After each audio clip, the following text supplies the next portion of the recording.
বেসুরো হলেন বাবুন।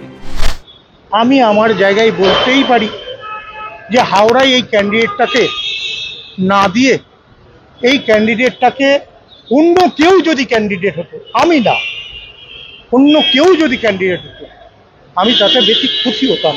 তার কারণটা হচ্ছে হাওড়ার মানুষের কাছে এরম জিনিস দরকার যে মানুষটা খাটতে পারে। এই মানুষটাকে আমি খাটতে দেখিনি। তাই হাওড়াবাসীদের কাছে আমার একটাই আবেদন, দিদিমণি যেটা বলছে শুনুক, বাট আমার দিক দিয়ে মনে হয়েছে এই ক্যান্ডিডেটটা ঠিক। ত্যায্য করলেন মমতা। বড় হলে অনেকের লোভ একটু বেশি বেড়ে যায়, পরিবারটাকে বাদ দিয়ে যে যার খেলা খেলে। আমার পরিবারের ও কোনো মেম্বার বলে আমি মনে করি না। আজ থেকে আমি সব সম্পর্ক, শুধু আমি নই, আমাদের রক্ষের পরিবারেরও যারা আছে, মামাটি মানুষের পরিবারেরও যারা আছে, সমস্ত সম্পর্ক ওর সাথে থেকে ছেদ হয়ে গেল। সুরে ফিরলেন বাবুন। আমি বিজেপিতে যাচ্ছি, এটা একটা ফেক নিউজ। আমি বিশ্বাস করি মমতা বন্দ্যোপাধ্যায় পশ্চিমবঙ্গে যতদিন থাকবে ততদিন আমি মমতা বন্দ্যোপাধ্যায়ের সঙ্গে, নেতৃত্বের সঙ্গে থাকবো। এটা আমার জনগণের কাছে, সবার কাছে এই বার্তা আমি পৌঁছে দিলাম।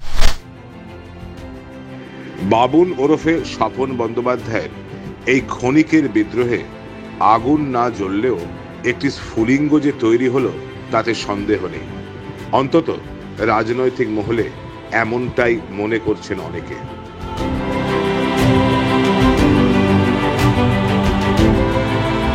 প্রশ্ন হলো, কেন দিদি ও ভাইয়ের এই চাপান উত্তরে কোথায় লুকিয়ে রাজনৈতিক তাৎপর্য?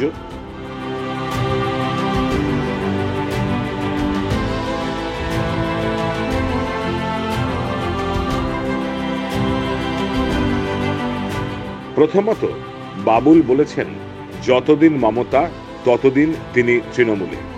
কারো বুঝতে অসুবিধে হবার কথা নয় যে অভিষেকের নেতৃত্বের প্রতি স্পষ্ট অনাস্থা রয়েছে বাবুলের। অর্থাৎ মমতার বাড়ির ভেতর থেকেই উঠে এলো অভিষেক অনীহা। সংক্ষিপ্ত বিদ্রোহে একথা বুঝিয়ে দিয়েছেন বাবুল। দ্বিতীয়ত, হাওড়া জেলার যোগ্য প্রার্থী হিসেবে অরূপ রায়, রাজীব বন্দ্যোপাধ্যায় সহ আরো কয়েকজনের নাম করে সারা বছর দল করা নেতাকর্মীদের ব্যথার জায়গাটা ছুঁয়ে দিয়েছেন বাবুল। একই সঙ্গে মমতার প্রার্থীর প্রতি তাঁর বিরোধিতার কথা প্রকাশ্যে বলে মমতার সিদ্ধান্তকেই চ্যালেঞ্জ জানিয়েছেন তিনি।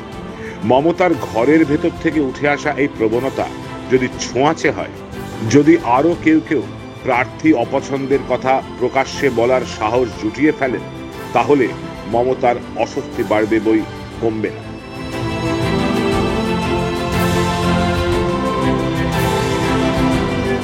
আর এহেন প্রার্থী অপছন্দের ঝোঁক যদি ভোট বাক্সে প্রতিফলিত হয়, তাহলে তো মাথা ব্যথার আরো বড় কারণ তৈরি হবে তৃণমূলে।